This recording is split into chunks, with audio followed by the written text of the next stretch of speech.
नमस्कार, एक ऐसी दास्तान जो आप देखना चाहते हैं जैसी सीरीज़ में आपका हार्दिक स्वागत है। दोस्तों, हम और आप बहुत अच्छे तरीके से जानते हैं कि युद्ध किसी भी देश के लिए ठीक नहीं है। पिछले लगभग 4 से 5 दिनों से इजराइल और ईरान के बीच बहुत ही बड़ा घमासान युद्ध चल रहा है, जिसमें इजराइल ने ईरान के लिए बहुत ज़्यादा नुकसान पहुंचाया है। भाई, अमेरिकी राष्ट्रपति डोनाल्ड ट्रंप ने इजराइल के साथ युद्ध को लेकर ईरान को एक बार फिर नसीहत दी है। उन्होंने बताया है कि ईरान को सीज़फायर के लिए बातचीत शुरू करनी होगी। लगे हाथों उन्होंने ये भी कहा है, इजराइल युद्ध को लेकर सोमवार 16 जून 2025 को अमेरिकी राष्ट्रपति डोनाल्ड ट्रंप ने कहा कि ईरान इस संघर्ष में जीत नहीं पाएगा। इतना ही नहीं, ट्रंप ने यह भी कहा, आयतुल्लाह खामेनेई को नसीहत देते हुए कहा कि उन्होंने सीज़फायर के लिए बातचीत शुरू कर देनी चाहिए। ऐसा ना हो कि बहुत देर हो जाए। बहुत देर का मतलब कहीं युद्ध और ज़्यादा बड़ा ना छिड़ जाए। वहीं कनाडा में G7 शिखर सम्मेलन में बोलते हुए ट्रंप ने पत्रकारों से कहा उन्हें एक समझौता करना होगा और यह दोनों पक्षों के लिए थोड़ी मुश्किल होगी। मैं कहूँगा कि ईरान ये युद्ध नहीं जीत रहा है और उन्हें बातचीत करनी चाहिए।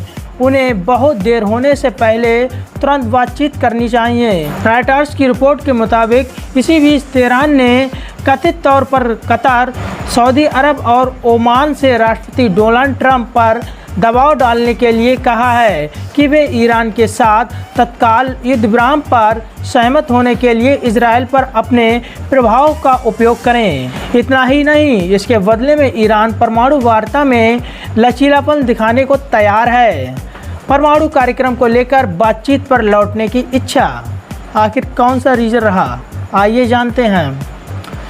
वॉल स्ट्रीट जर्नल की रिपोर्ट के अनुसार मिडिल ईस्ट और यूरोपीय अधिकारियों के अनुसार ईरान ने शत्रुता खत्म करने और अपने परमाणु कार्यक्रम पर बातचीत फिर से शुरू करने की अपनी इच्छा जताई है। ईरान अरब मध्यस्थों के जरिए इजराइल और संयुक्त राज्य अमेरिका दोनों को संदेश भेज रहा है, जो बातचीत शुरू करने का साफ संकेत नजर आता है।